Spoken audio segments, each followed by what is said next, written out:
Eddie and I are going to a potluck tonight, so I'm going to be bringing one of my quick and easy casseroles, and that's chili casserole. So I'm going to be using a can of these petite diced tomatoes. This particular can has green chilies in them. You know, it's a mild. You can do that or just use regular diced tomatoes. A can of chili, a pound of ground round, a can of corn. This is too big of a can, but it's the only can I have, so I'll be using about half of this. If you're using fresh corn, I've used about 2 or 3 cobs worth cooked after they've been cooked. Also on top, I'm going to be putting some of this cheese and a teaspoon of taco seasonings. Now I'll probably have more than I need to take, so I'm also going to fold some of it into a macaroni and cheese to make chili mac for later.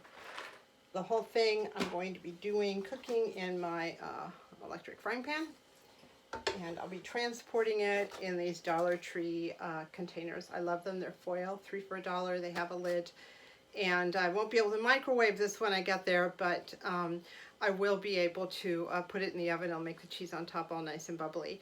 The big advantage of this is if you can just leave it there. You don't need to be looking for your dish and washing up your dishes and forgetting your dishes and leaving your host with a bunch of dishes that he doesn't know where they came from.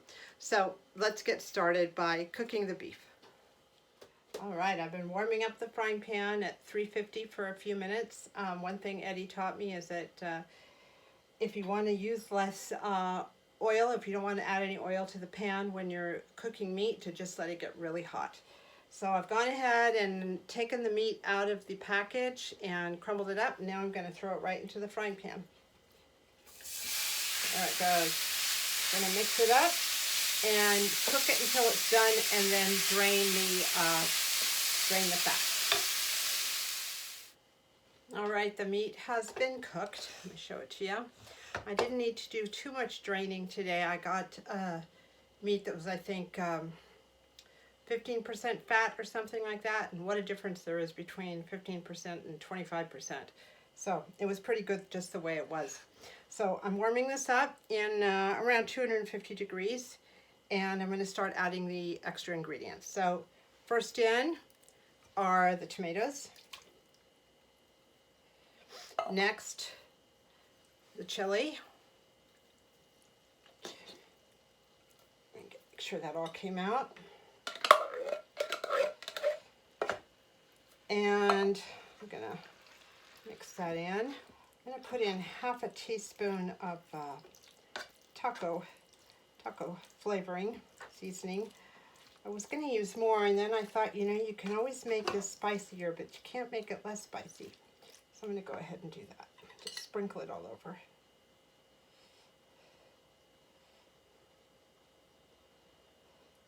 Like that. And just mix that up. And the final ingredient is going to be the corn. Now I had a 28-ounce, 29-ounce can, so I think about half of this will be fine. So if you get like a regular 14-ounce can, the same size as these, and go ahead and drain it, that ought to be just fine. It adds some color and a little bit of bulk to the casserole. So I've gone ahead and put about half of this corn in here. It was 4 cups, so I put in maybe about 2 cups, maybe a little bit more. Just going to mix it all up. Kind of adds a nice color.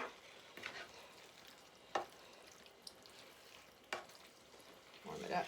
You could serve it straight from the frying pan if you wanted, in taco shells or however you want with corn chips. But I'm going to just get it all cooked up and put it in my little to-go container. I might make some cornbread to go with this, or pick up some tortilla chips. I haven't decided yet. All right, I'm going to go ahead and scoop most of this out and put it in my to-go container. Doesn't that look pretty? Corn and really kind of brightens it up, and so do the diced tomatoes. I like to leave it a little liquidy so it doesn't turn into a brick. What will probably dry out a little bit when I put it in the oven when I get there. All right, that looks good enough. The rest I'm gonna put into the chili mac, or the macaroni and cheese I want to make chili mac out of. In the meanwhile, I have about a cup of cheese here. I got that mixed, it's called a fiesta mix. So I'm just gonna put that on top. A nice thick layer. Get this out of the way. Find a place. There we go. And just keep sprinkling till it's all covered.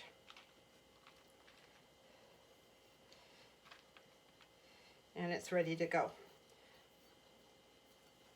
I'm going to put the lid on. I'm going to let this cool for a few minutes, put the lid on, and then we're good to go for taking that. I took the rest of the chili and mixed it up with the macaroni and cheese I made, and I'll be putting that into the refrigerator for later. Out of 1 pound of meat and a can of chili and a can of tomatoes and some corn, I've basically made 2 meals. The chili casserole here, which I'm going to be taking with me, and the rest I put into the macaroni and cheese for chili mac. Now, if you wanted, you could sprinkle cheese on top of this too for the oven, or put it in a microwave safe dish and do that. Right now, I'm just going to put it in the refrigerator, and then I'll decide how to serve it later. But at least my dish for this evening is finished and looking good.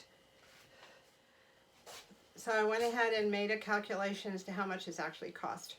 The most expensive ingredient was the beef. It was $4. It was a pound. I got the roll at Walmart. You probably could do better with that, but I will say there was almost no fat. So, you know, what I paid for beef. So that's always a consideration. $1 worth of cheese to put on top of the casserole, and $1 a can for the chili, the corn, and the tomatoes. So there's $3 there, and $1.50 for the Velveeta mac and cheese. I know Dollar Tree has mac and cheese, and a lot of places have mac and cheese for $1, but the Velveeta is really the best. It's delicious. There's plenty of cheese in there, and because the cheese packet is already in there, you don't have to start running around looking for milk and trying to create your own cheese from the powder.